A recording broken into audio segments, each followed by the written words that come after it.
might indicate a Viet Cong presence. But they weren't just fighting an enemy that was scarcely visible, they were fighting the conditions too.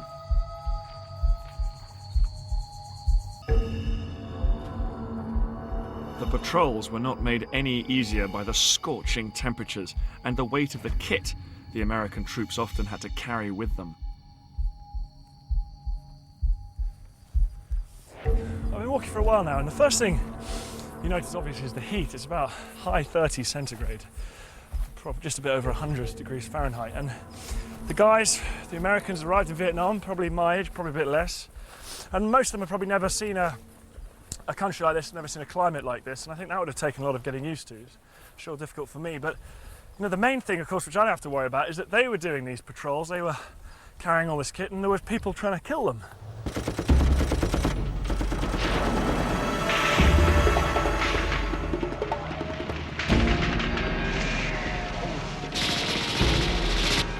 They wouldn't be getting any support, so they would have to eat, drink, apply medicines, and fight with just what they were carrying. Of course, this wasn't really the case for the Viet Cong. They could afford to travel a lot lighter because they had supply dumps in friendly villages. So often they were just carrying their weapon, the AK-47, a bag of rice, and maybe a mosquito net or a tarp. Their camouflage was excellent.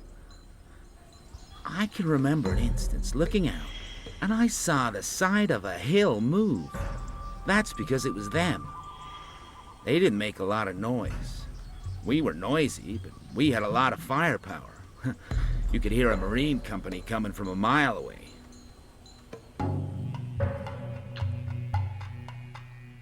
These patrols could be fatal, and many of the troops thought them pointless anyway. The enemy was just too slippery, too elusive. He wouldn't come out and fight the kind of set-piece battle the Americans had been trained and equipped for. The Americans did adapt to this new way of fighting, but just as they were beginning to make some headway in this war, everything changed.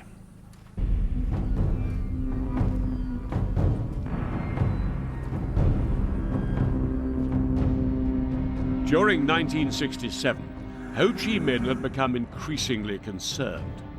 His North Vietnamese army, the NVA, had suffered heavy losses, and victory still wasn't in sight. So he turned to his defense minister, General Vo Nguyen Giap, for a solution. The plan Giap came up with was a huge gamble. The North Vietnamese army and their Viet Cong allies would come out in the open and fight in larger numbers than ever before. The aim, to smash the South Vietnamese government and drive the Americans out once and for all.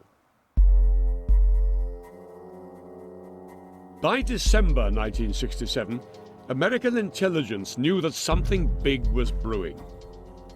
They'd received reports of significant activity on the Ho Chi Minh Trail, and then of a striking build-up of North Vietnamese troops near the American base of Khe Sanh, just south of the border.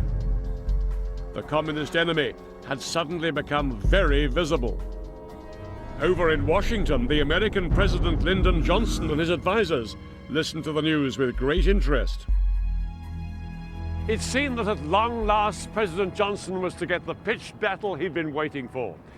And the battlefield was to be Khe Sanh.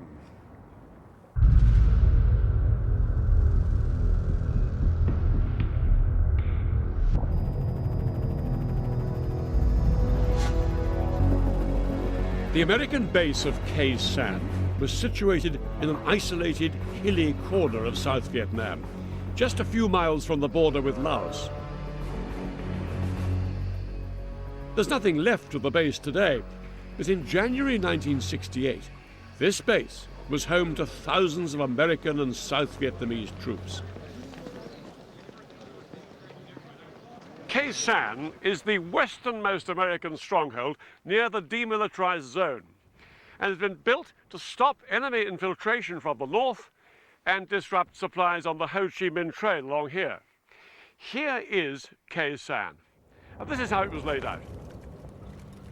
Over 6,000 Marines and South Vietnamese troops were housed in one heavily fortified combat base, built around an airstrip. surrounding the combat base were hills, fortified with bunkers, dugouts, and gun emplacements. By mid-January 1968, two whole North Vietnamese divisions, supported by elements of another division, some 20,000 men in all, had gathered in the hills around Khe Sanh.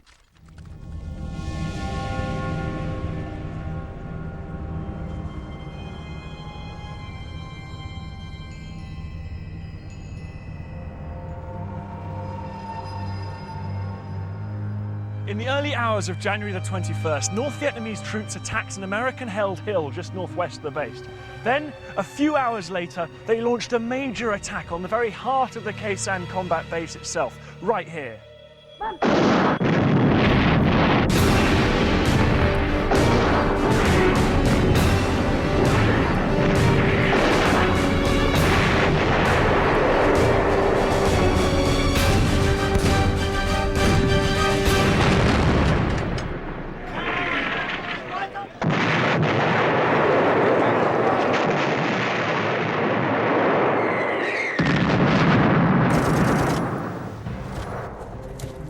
As the NVA consolidated their positions around the base, the Marines fought back ferociously, but they were surrounded.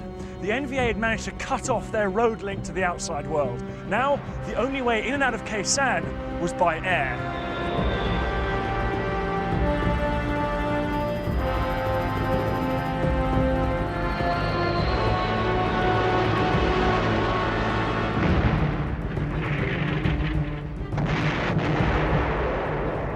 While the Marines fought hard to stop the North Vietnamese overrunning the vital high ground near the base, General Westmoreland directed more than 24,000 airstrikes against the attackers.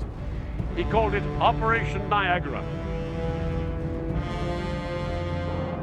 American aircraft dropped almost 100,000 tons of bombs during the siege. It was an operation that cost $1 billion.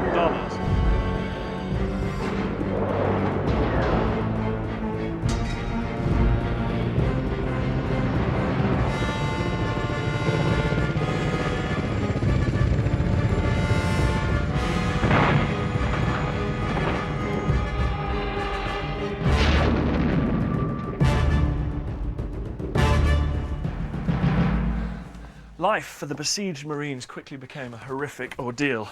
The base was shelled constantly. On average, 360 North Vietnamese rounds landed inside the perimeter each day. On the heaviest day of bombardment, 1,300 shells hit US positions. There was wreckage thrown everywhere. Vehicles were smashed, windshields shattered, blown tires. Tents were shredded, pieces of gear, and torn sandbags were everywhere. What had been a combat base looked like rubble.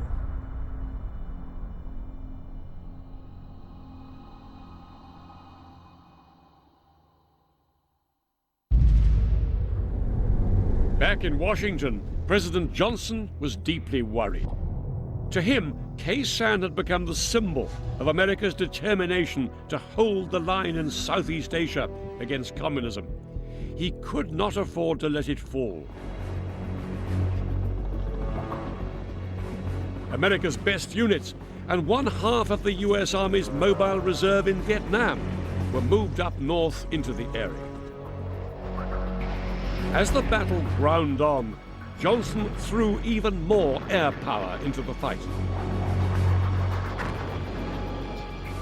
At Khe Sanh, the Americans dropped around 5 tons of bombs for every one North Vietnamese soldier.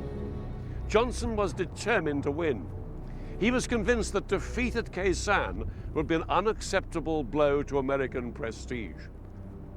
But what the Americans and South Vietnamese were about to discover was that when General Giap and Ho Chi Minh came up with their plan, Khe Sanh was not their main target.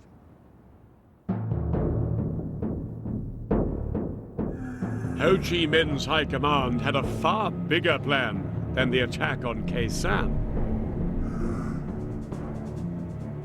While all American eyes were focused on the struggle for Khe Sanh, the leaders of the North Vietnamese army and the Viet Cong met in bunkers like this to make final preparations for a far bigger assault. So far, the war had been largely confined to the countryside. But now, in an unprecedented move, Ho Chi Minh was to take the battle right into the heart of the towns and cities of South Vietnam.